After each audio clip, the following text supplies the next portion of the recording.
اقوام متحدہ کا غزہ میں غیر مشروط جنگ بندی اور یرغمالیوں کی رہائی کا مطالبہ۔ شام کی عبوری حکومت کا الاسد دور کی جیل بند کرنے کا اعلان۔ 2024 میں 54 صحافی مارے گئے، 1/3 کا ذمہ دار اسرائیل قرار۔ وائس آف امریکہ واشنگٹن سے اہم خبروں کے ساتھ محمد جلیل۔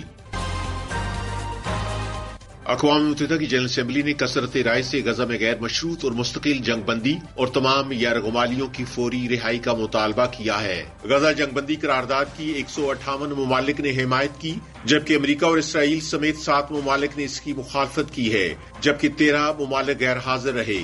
جنرل اسمبلی میں فلسطینیوں کے لیے اقوام متحدہ کی امدادی تنظیم کے حق میں بھی ایک قرارداد منظور کی گئی ہے، جس میں اسرائیل سے اقوام متحدہ کی تنظیم کے مینڈیٹ کے احترام اور بین الاقوامی قوانین کی پاسداری کا مطالبہ بھی کیا گیا ہے۔ جنرل اسمبلی نے غزہ کی پٹی میں بغیر کسی رکاوٹ کے انسانی امداد جاری رکھنے کے لیے ضروری معاونت فراہم کرنے کا بھی مطالبہ کیا ہے۔ شام میں باغی گروپ کی قیادت میں قائم ہونے والی حکومت نے سابق معزول صدر بشار الاسد کے دور حکومت میں قائم ہونے والی بدنام زمانہ جیلوں کو بند کرنے اور بشار الاسد کی سیکیورٹی فورسز کو تحلیل کرنے کا فیصلہ کیا ہے۔ یہ فیصلہ حیات تحریر الشام کی حمایت سے قائم ہونے والی حکومت نے کیا ہے۔ ایچ ٹی ایس نے کہا ہے کہ وہ بین الاقوامی اداروں کے ساتھ مل کر شام میں ممکنہ کیمیائی ہتھیاروں کو محفوظ کرنے کے لیے کام کر رہے ہیں۔ ادھر فرانس نے دیگر یورپی ممالک کے ساتھ مل کر اسرائیل سے شام کی سرحد پر واقع بفر زون سے اپنی فوجیں نکالنے کا مطالبہ کیا ہے۔ اسرائیل کے وزیر اعظم نیتن یاہو نے اتوار کو اسرائیلی فوج کو گولان کی پہاڑیوں میں شام کے زیر کنٹرول علاقے میں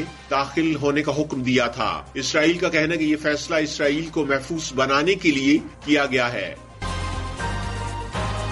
صحافیوں کی بین الاقوامی تنظیم رپورٹرز وداؤٹ بارڈرز کی رپورٹ کے مطابق 2024 میں دنیا بھر میں 54 صحافی اپنے فرائض کی وجہ سے قتل ہوئے، جن میں سے 1/3 کا ذمہ دار مبینہ طور پر اسرائیلی فوج کو قرار دیا گیا ہے۔ آر ایس ایف کی تازہ رپورٹ کے مطابق اس سال اسرائیلی فوج مبینہ طور پر 18 صحافیوں کی موت کی ذمہ دار ہے، جن میں سے 16 غزہ اور 2 لبنان میں ہلاک ہوئے ہیں۔ رپورٹ کے مطابق اکتوبر 2023 میں غزہ میں جنگ شروع ہونے کے بعد اب تک اسرائیلی فوج نے 145 صحافیوں کو ہلاک کیا، جن میں سے 35 کی ہلاکت ان کی پیشہ ورانہ امور کی ادائیگی کے دوران ہوئی۔ اسرائیل صحافیوں کو جان بوجھ کر نقصان پہنچانے کی تردید کرتا ہے، لیکن وہ یہ تسلیم کرتا ہے کہ کچھ فوجی اہداف پر ہونے والے حملوں کے دوران شاید کچھ ہلاکتیں ہوئی ہیں۔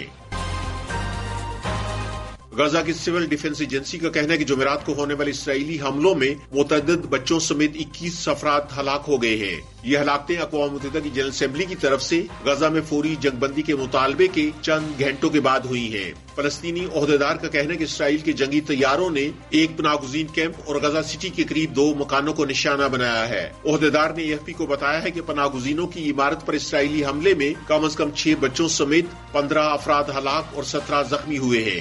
جنوبی کوریا کے صدر یون سک یول نے ملک میں مارشل لا لگانے کی ناکام کوشش کا دفاع کرتے ہوئے بغاوت کے الزام کی تردید کی ہے۔ صدر یون کا یہ بیان جمعرات کو لبرل اپوزیشن ڈیموکریٹک پارٹی کی طرف سے مواخذے کی نئی تحریک پیش کرنے کے بعد سامنے آیا ہے۔ حزب اختلاف یہ تحریک رواں ہفتے ایوان میں ووٹنگ کے لیے پیش کرنے کا ارادہ رکھتی ہے۔ یون کے خلاف مواخذے کی پہلی کوشش گزشتہ ہفتے ناکام ہو گئی، جب حکمران جماعت کے قانون سازوں نے قومی اسمبلی میں ووٹ کا بائیکاٹ کیا تھا۔